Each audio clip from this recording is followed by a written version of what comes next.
Thank you for joining us. My name is Felicity Ezewieke. Let's begin by telling you that the Speaker of the House of Representatives, Abbas Tajuddin, has withdrawn the counter-subversion bill and other related draft legislation following widespread public concern. The withdrawal was announced in a statement issued by his special advisor on media and publicity, Musa Abdullahi, on Wednesday. The decision was said to have come after extensive consultations with various stakeholders and a careful assessment of the nation's current circumstances. The counter-subversion bill, which was introduced on July 23, 2024, sparked public debate and raised concerns about its potential impact on civil liberties. According to the proposed legislation, anyone who destroys a national symbol or a place of worship shall be liable to the same punishment.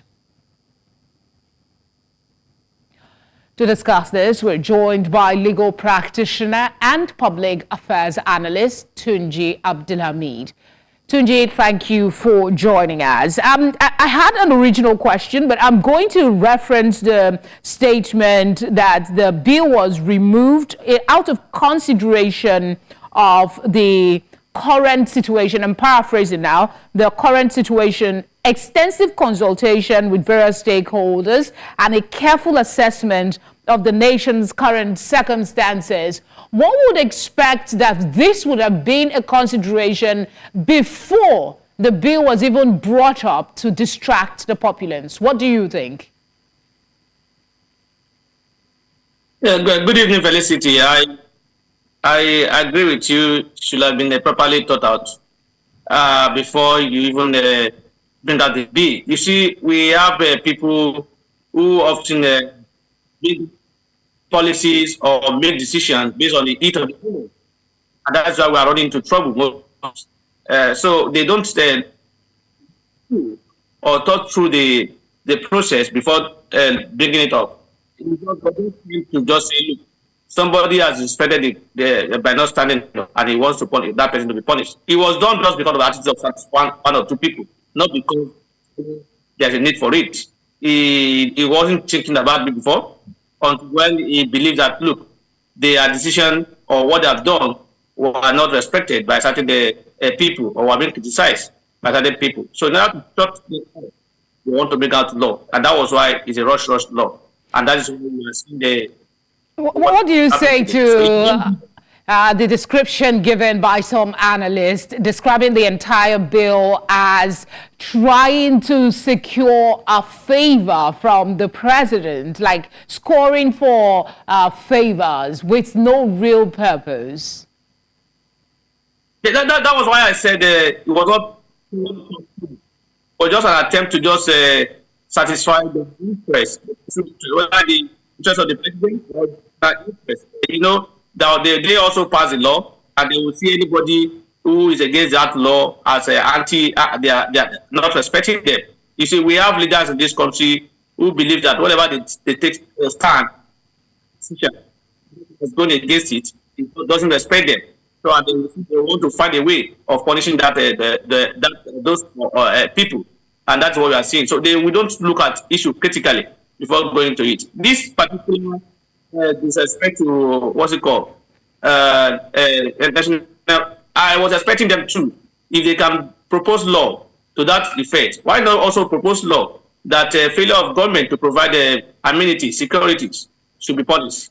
Because under our law, the inability of the government to provide economic needs, to provide social welfare or whatever they need, they are not enforceable. So I was expecting them to also do that, and they're looking for progress. But it's personal interest, and most of our law are driven by personal interest, and that's why they're not succeeding.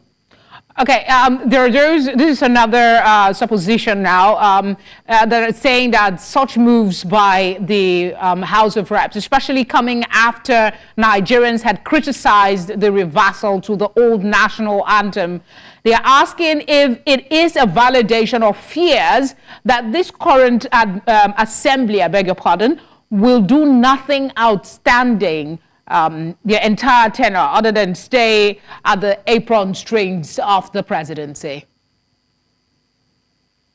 Yeah, actually, they've shown that not doing anything except what the president is looking for.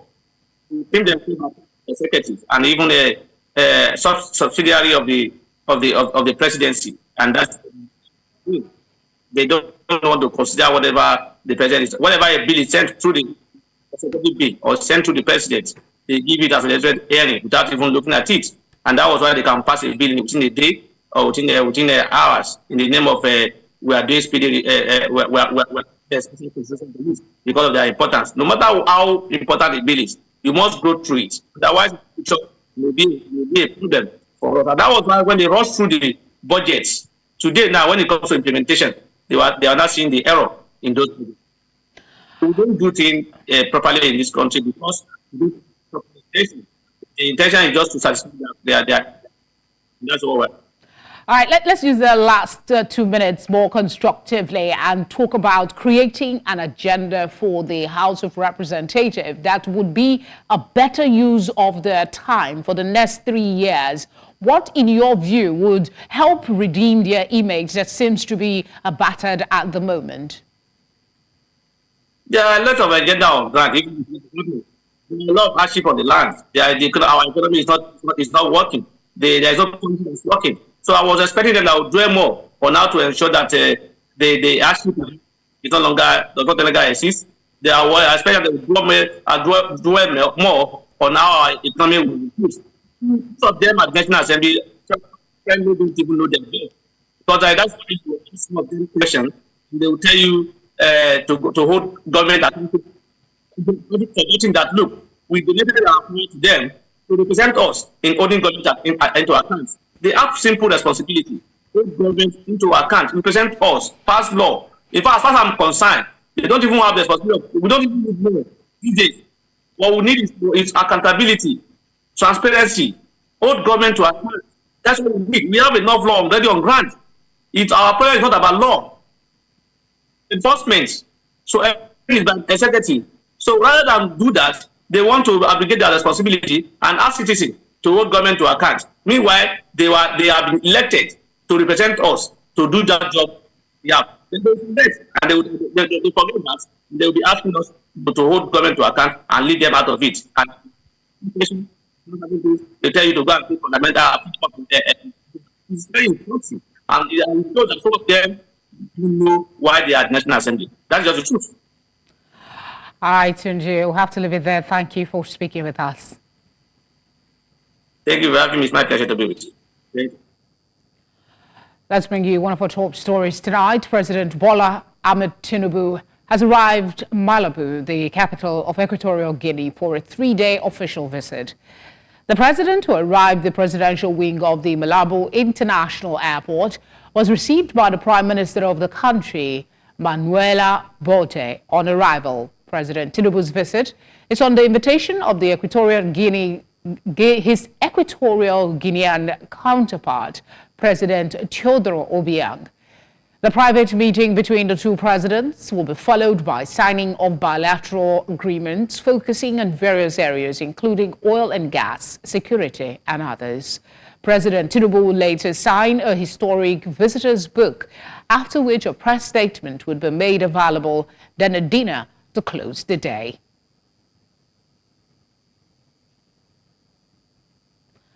Chairman, Independent National Electoral Commission, INEC, Mahmoud Yakubu, has called on security agencies to remain vigilant and ensure the smooth conduct of the Edo and Ondo governorship elections.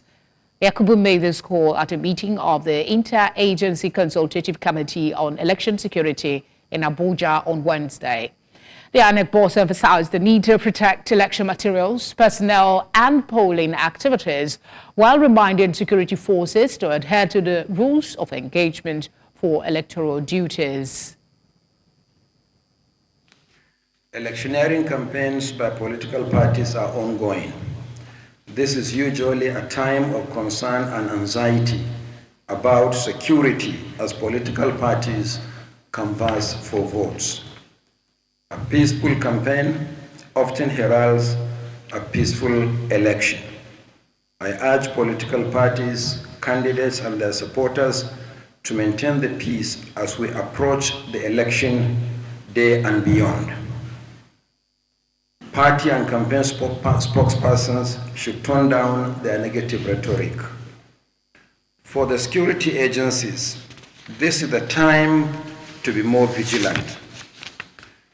You should leave no stone unturned in dealing with any real or potential threats to the conduct of peaceful and transparent elections. Already, concerns have been expressed about the possibility of armed state and non-state actors disrupting processes. With just 37 days to the Edo governorship election and 93 days before voters in Ondo State go to the polls, we should continue to work together to ensure that the training of election officials, logistics for the movement of personnel and materials, polling and collation activities are not disrupted in any way. The Kogi State chapter of the Social Democratic Party has accused the current government of wide-scale corruption and mismanagement of public funds. Several members of the state chapter spoke to newsmen in Abuja, alleging that billions have been siphoned, with anti-corruption agencies being unable to bring the past and current governors to book.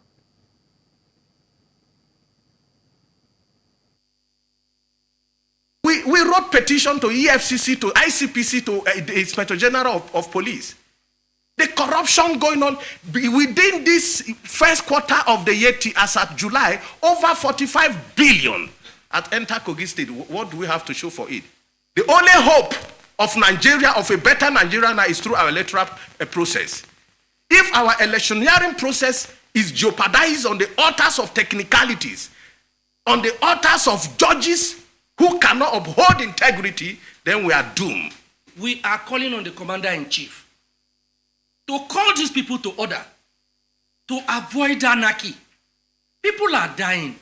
Those children of the poor that you are suffering and neglecting today, trust me, when the jungle mature, they will start crying back and fighting for their rights. From every indication.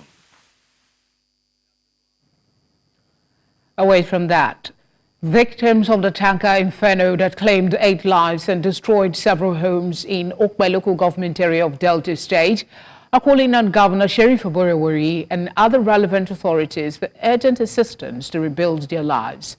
News Central's Austin Azu visited the community 3 months after the tragic incident and has the details. This is Ometa community in Okpe local government area, Delta State. This burnt tanker you are seeing here was the one that skipped off the road 3 months ago due to the bad east-west road. It came to this particular area, exploded, killed about 8 persons. The governor was here on that very day to console the people. However, 3 months after, how has life been for these people who have been displaced from their homes? It has been so terrible, struggling to survive. Even up to now, I do not have house of my own. I'm still squadding with my brother, and my husband is still with one of his friends too, because we don't have house for now, and we are just managing ourselves for now. We are not even together now because of things are very rough. The 8 soldiers that are gone during the incident, the families, as it stands now, they don't have anywhere to stay. No home. All their business have been collapsed. We don't have anybody that help us. We just struggle to help ourselves to come up again. A pregnant woman and a nursing mother who survived the accident recall how the disaster struck without warning, claiming the lives of their loved ones and leaving them homeless. With their sole means of livelihood destroyed, they now have nothing to fall back on. We are just looking at the road. I just saw see the way the man is driving anyhow. Before I could finish the statement, the next thing I saw was the tanker falling. I would say I ran out of memory. I was confused of what to do. The next word I heard was run. I had to start running with pregnancy and this baby. So where I ran to for safety, it was there the news came that among the people that died, I lost one of my sister-in-law. I was in the store with my small daughter that day with pregnancy self. I just give birth now. I lost everything that I have in the store, lost even my house. The PVC burned down, We are managing to sleep there. As they recount the loss of their loved ones and the hardship they now face, the survivors expressed frustration that no significant help has come their way despite Governor Sheriff Oborewori's visit. They are appealing to the governor and well-meaning individuals for assistance to restart their lives. Yeah, we are still begging government, so please, we need the help like this. So may they help some people where we say they get family, their children born, their things, their property, their clothes, everything born. Use this medium to call the government for rescue, because now we have no home to stay, we have nowhere to lay our head, we are hungry, there's no water. The frequent tanker explosions, often caused by the poor condition of federal roads across Nigeria, continue to result in loss of lives and property worth billions of naira. The urgent need for the federal government to address the state of these roads cannot be overstated. In Delta, for News Central, Austin Azul. Glad you're still with us. The former central bank governor, Muhammadu Sanusi, has weighed in on the current economic crisis, urging a more nuanced understanding of the Central Bank of Nigeria's role and limitations. Sanusi acknowledged that while the CBN's policies may not fully address Nigeria's deep-seated economic issues, they are crucial for stabilizing the naira. He compared the current situation to a patient who needs immediate intervention to stop severe blood loss before any further treatment can be effective. Sanusi emphasized that fiscal and structural reforms, which fall outside the CBN's direct control, are essential for long-term stability. Addressing concerns about the naira's devaluation and potential hyperinflation, Sanusi stressed the urgency of recognizing the severity of the economic crisis. The Economic and Financial Crimes Commission has called for the establishment of specialized courts to aid the speedy trial of oil theft cases as well as other financial crimes in the country. The Chief of Staff to the Executive Chairman of the Commission made the call during an investigative hearing at the House of Representatives, expressing worry that the absence of such measure has caused the delay of many of its cases.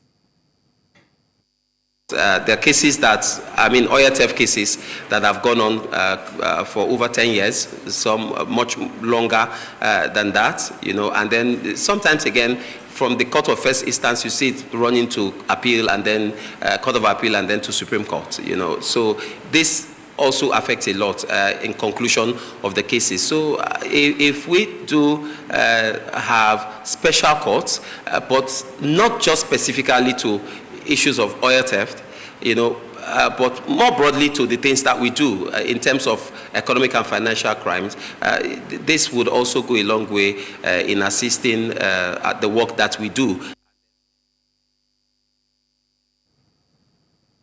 In the meantime, Chairman of Nigeria's House of Representatives Special Investigating Committee probing crude oil theft in the country has blamed the mismanagement of the Niger Delta Development Commission for being responsible. This was as lawmakers met with the leadership of the NDDC, urging them to rise up to the challenge of ending the vice in the country.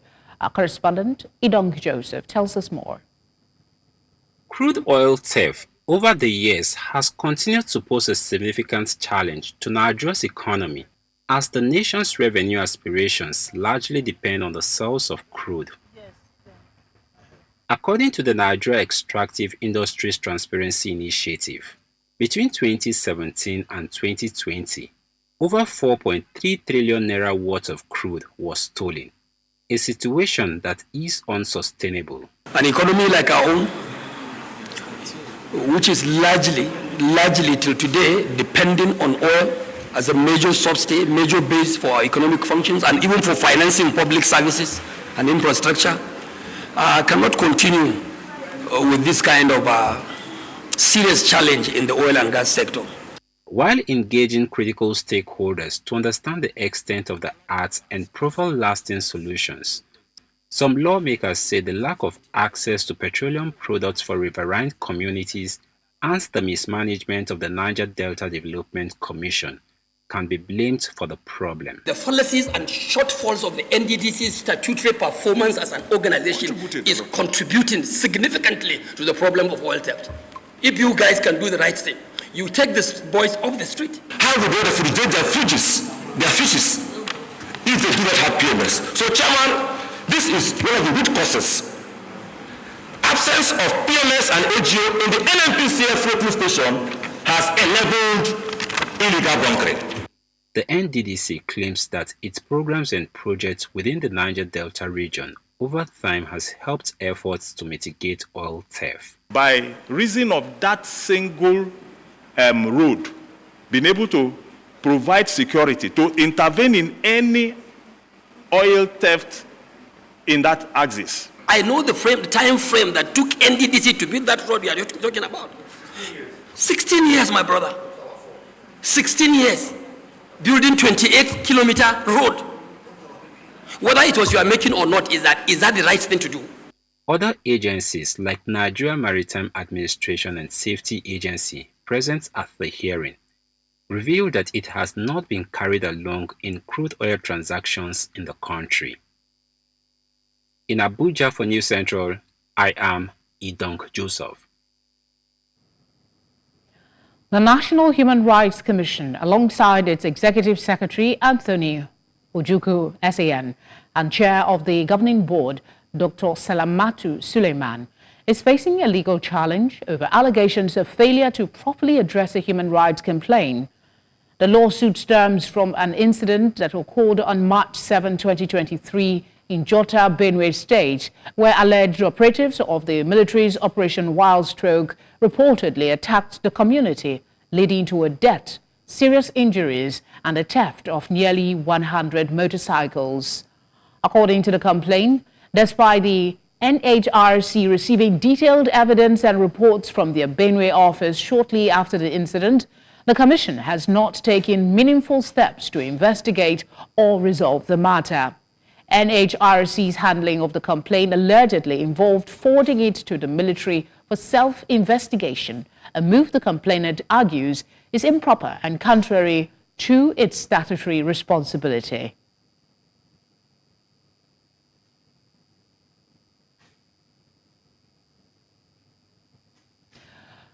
Away from that, a passport is an official document that certifies identity and citizenship, entitling the holder to travel to and from foreign countries under its protection.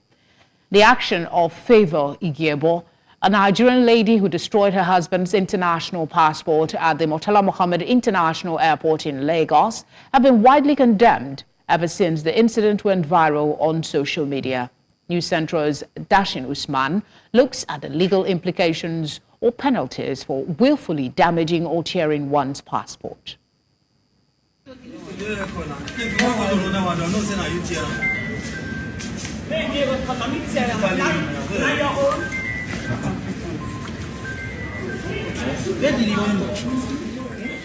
Favor Igiebo's intentional destruction of an international passport has sparked outrage, with many viewing it as a symbolic assault on Nigeria's national identity and sovereignty. Consequences are unfolding as the Nigeria Immigration Service has summoned her for interrogation and launched a comprehensive probe. Additionally, the National Orientation Agency is advocating for a prosecution aiming to send a strong message and prevent future incidents. But what is the legal stance on this matter? As it is, I want to state specifically that the Nigerian Immigration Service have done the right thing by saying that they will investigate, and after investigation, they will take proper step in the sense that if the woman is found to have done this intentionally, then they can proceed to court. The court can decide to have the woman, sent to jail for 10 years, and also with the option of fine, right? But the option of fine is not exclusive of the 10 years imprisonment. Alternatively, a marriage counselor recommends therapy and mental health evaluation for the couple instead of punishment, viewing the incident as a typical lover's quarrel. I don't think a person should be punished on the basis of their mental health. It's like punishing somebody for having cancer or punishing somebody for having malaria. Let me be mild. Okay. It's absolutely uncalled for. I think the justice system should be lenient with her if they find out that she's undergoing some psychological abuse or a mental illness. Tearing the passport was not something that was done the heat of passion. It was something that was done intentionally. Two things we look out for. You look out for the mens rea and the actus rea. The mens rea was that she had the mind, she had meditated on it, and she felt that, okay, by the time I do this, it will deprive this person of traveling outside the country. And then the actus rea, she took that action. She decided to tear it by herself. And in fact, was seen by everybody. So the law, the ignorance of the law is not an excuse. In a peculiar twist, if Favor is charged, it would be a landmark case as she would be the first person to face legal action for destroying a Nigerian passport. This simply means that the passport is government property and must be treated with care. In Lagos for News Central, I'm Darshan Usman. Glad you're still with us. Let's move on to health matters. A staggering 67% of Nigerian-trained doctors have migrated to the United Kingdom, raising urgent concerns about the future of healthcare in Nigeria. This mass exodus has left the nation's health sector severely understaffed, with a critical doctor-patient ratio of just 1 to 10,000. News Center's Adisha Udushoga reports. Nigeria's healthcare system stands on the brink of collapse as it hemorrhages its most valuable resource, highly skilled medical professionals. Despite former Health Minister Dr. Sage Henry's claims of sufficient staffing, a staggering 67% of Nigerian-trained doctors have left for the United Kingdom, leaving behind a thin workforce with a 1 to 10,000 doctor-to-patient ratio. What is the shortfall? We have as much as 360,000 shortfall of doctors. Lagos is having 30,000 shortfall of doctors, right? If you look at the total number of doctors in Lagos, maybe about 7,800 or thereabouts. In an exclusive interview with News Central TV, Dr. Benjamin Olowo-Jebutu, the Vice President of the Nigerian Medical Association, sounded the alarm on the devastating brain drain, calling for improved welfare packages, better working conditions, and more opportunities for professional growth to curb the exodus. Last year alone, we lost 900 doctors between January and July. Every day people want to leave the country, so you don't even have people replacing those that are leaving. We have 774 local government in this country. Do we have 774 primary healthcare center? No. Do we have functional, equipped primary healthcare center? No. We must start first by increasing the budget of health. Dr. Olowo-Jebutu also proposed an innovative solution, a collaborative barter system between Nigeria's health sector and the UK, designed for mutual benefit. Every government that takes our doctor away should pay us the money for training them. If you say we have 300 doctors or maybe 200 doctors in Nigeria going to the UK, how many of the UK doctors have come to now impact training to doctors in this country? You can say, okay, every year, every 2 years, you come in this particular specialty, come and train doctors in this field, in this country, and let them improve. So instead of paying those people that come to train them, the cost of our doctors living for the country is what we use to replace them coming to train us as bilateral arrangement. As the brain drain continues to cripple Nigeria's healthcare system, the call for urgent reforms and strategic partnerships grows louder, aiming to pull the nation's health sector back from the brink. In Lagos for News Central, Adisha Udushoga. Staying with health matters, the World Health Organization, WHO, on Wednesday declared the Mpox surge in Africa was now a global public health emergency, sounding its highest possible alarm over the worsening situation. The WHO called a meeting of experts to study the outbreak and make a recommendation to the UN Health Agency's Director General, Tedros Ghebreyesus. The decision comes after the African Union's health watchdog declared its own public health emergency over the growing outbreak. Mpox has swept through the Democratic Republic of Congo, where the virus formerly called monkeypox was first discovered in humans in 1970 and spread to other countries. Sudanese soldiers marched through the streets of Gedaraf, 410 kilometers east of Khartoum, to celebrate the 70th anniversary of the Sudanization of the armed forces. The United States had insisted it would press ahead with convening talks this week on the devastating conflict in Sudan, even without the Sudanese government. The U.S.-mediated talks in Switzerland are scheduled to start on Wednesday, but Washington has had no confirmation from the Sudanese armed forces that they are intending to take part.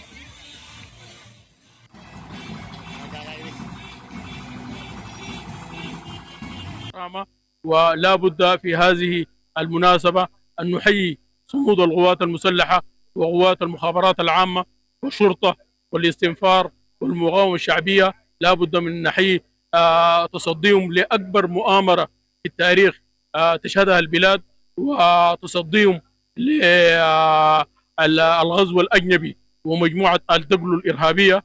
نحيي حقيقة، نرسل رسالة للشعب السوداني ونطمنه ونبشر بالخير أن هذه الميليشيا إلى زوال. Let's join our business team now for today's update.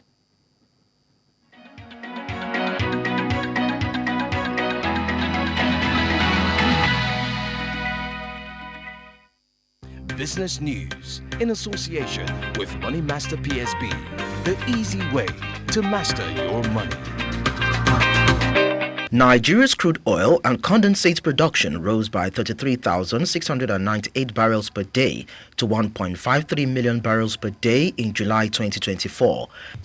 This was contained in the Oil Production Status Report, which the Nigerian Upstream Petroleum Regulatory Commission released on Wednesday. The report, which was that of crude oil and condensate production in July 2024, recalled the country's oil and condensate production was 1.50 million barrels per day in June 2024. NUPRC said in May 2024, Nigeria's oil and condensate output was 1.4 million barrels per day, while April's was 1.44 million barrels per day. The report added that in March, February and January 2024, the country produced 1.43 million barrels per day, 1.53 million barrels per day, and 1.64 million barrels per day. According to the Commission and its state-owned Nigerian National Petroleum Company Limited, Nigeria can produce 2 million barrels per day in 2024, a target it is battling to accomplish. The latest report by Nelson IQ has revealed that the Nigerian fast-moving consumer goods FMCG market has seen a 17.4% decline in the volume of transactions this year as Nigerians continue to battle with the high cost of goods. The report, which measured the market's performance and consumer behavior as of March 2024, indicated that the volume of transactions in the market plunged further from 4% decline recorded in 2023. Nelson IQ in the report noted that the market now faces a daunting challenge with the declining purchasing power of the consumers as they grapple with rising inflation. As of June 2024, Nigeria's inflation stood at 34.2%, forcing Nigerians to continue to pay more for less. However, Nelson IQ observed that despite the challenging market conditions, the FMCG market's value has grown, increasing by 21.6% in 2023 and further accelerating to 24.8% in 2024.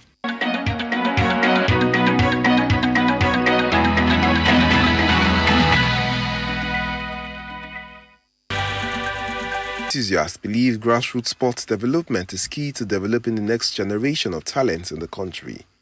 While Nigeria's Football Federation has been unable to fund grassroots sports development because of the huge cost involved, the Premium Trust Bank has officially come to its aid. At the signing-in ceremony in Abuja, officials of the NFF revealed that the agreement will be for a tenure of 4 years, worth 300 million naira annually, with a built-in clause for 10% increase every year to boost sports development in the country. Enthusiasts believe grassroots sports development is key to developing the next generation of talents in the country. While Nigeria's Football Federation has been unable to fund grassroots sports development because of the huge cost involved, the Premium Trust Bank has officially come to its aid. At the signing-in ceremony in Abuja, officials of the NFF revealed that the agreement will be for a tenure of 4 years, worth 300 million naira annually, with a built-in clause for 10% increase every year to boost sports development in the country. So, unfortunately, when we came on board, we met a lot of sponsors that were already engaged by the NFF. So it's practically become impossible for us to engage some other sponsors because we don't have space to accommodate them. But as it is now, our relationship with some of those sponsors has started to come to an end. So we have the leverage of engaging some other new sponsors. The value of the contract is 300 million per year, and there's going to be an increase of 10% every year. The managing director of the bank says that the bank was spurred by the passion it has for sports development in the country, and that the partnership is going to focus on football and other related sports. As a bank, we are deliberate, very deliberate, when it comes to youth empowerment, when it comes to impacting lives, impacting communities where we do business. We see that as also an opportunity to support government, because we believe that the private sector has a role to play in supporting sports and in providing the needed platform for our youths to express themselves and to showcase their talents. The Nigerian Football Federation has called on other players in the private sector to toe the path of the bank and help develop sport in the country. The 2024-25 CAF Interclub season kicks off this weekend with the preliminary rounds of the Total Energies CAF Champions League and CAF Confederation Cup. First leg matches of the first preliminary round will be held from August 16th to the 18th, with return legs on August 23rd to 25th. Top clubs like Al Ahly SC, Esperance Sportive de Tunis, and Mamelodi Sundowns are exempt from the first preliminary round. Nigerian champions Enugu Rangers will face Zilemaju of Comoros on Sunday, 18th of August, at the Godswill Akpabio Stadium in Uyo in the CAF Champions League, while league runners-up Remo Stars entertain FAR Rabat in Ikede on the same day. In the CAF Confederation Cup, Nigerian Cup winners El Kanemi Warriors will host Daji FC of Benin on Friday at the Remo Stars Stadium at Ikede. News in association with Glow Unlimited. Chidima Vanessa Adesina, a model with Nigerian and Mozambique, has announced her participation in the Miss Universe Nigeria 2024 beauty pageant. Adesina was invited to compete in the Miss Universe Nigeria pageant after withdrawing from the Miss South Africa 2024 contest, where she was a top 11 finalist. She stepped down after South Africa's Department of Home Affairs alleged that her mother might have committed fraud and identity theft. In a recent video, Adesina confirmed her decision to accept the invitation to the Nigerian pageant. Universal Music Group has signed a licensing deal with Meta to bring its music catalog to WhatsApp, the social media messaging platform used by billions globally. This agreement strengthens the partnership first established in 2017, which includes UMG's music on Meta's platforms such as Facebook and Threads. Under the new deal, UMG artists and songwriters will receive a share of advertising revenue generated from the use of licensed music in Meta creator posts. Michael Nash, UMG's Chief Digital Officer and Executive VP, expressed satisfaction with Meta's commitment to respecting and compensating artists fairly, stating, "We are delighted that Meta shares our artist-centric vision for respecting human creativity and compensating artists and songwriters fairly. We look forward to continuing to work together to address unauthorized AI-generated content that could affect artists and songwriters so that UMG can continue to protect their rights both now and in the future." This agreement marks the first time a major music catalog will be accessible to content sharing and usage on WhatsApp, benefiting artists like Adekunle Gold and Odumodu Black who are signed or affiliated with UMG.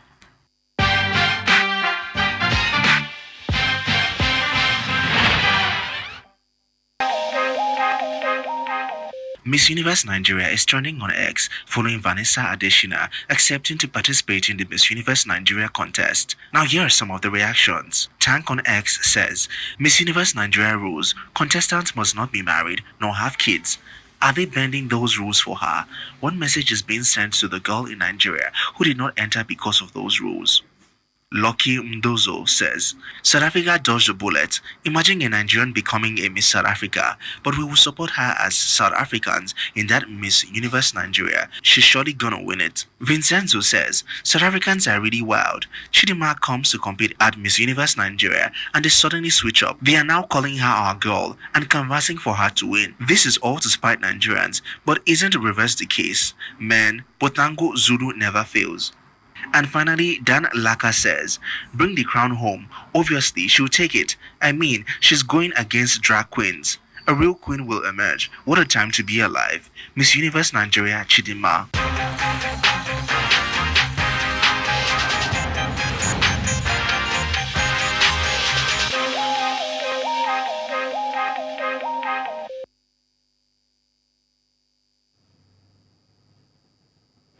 And that is all we have for you tonight. But before we go, let's take another look at some of the major stories. House of Reps Speaker has bowed to pressure, withdrew counter-subversion bill. EFCC has called for establishment of specialized courts to aid speedy trial of oil theft cases. Nigeria Medical Association has reacted as Nigeria loses 67% of trained doctors to UK.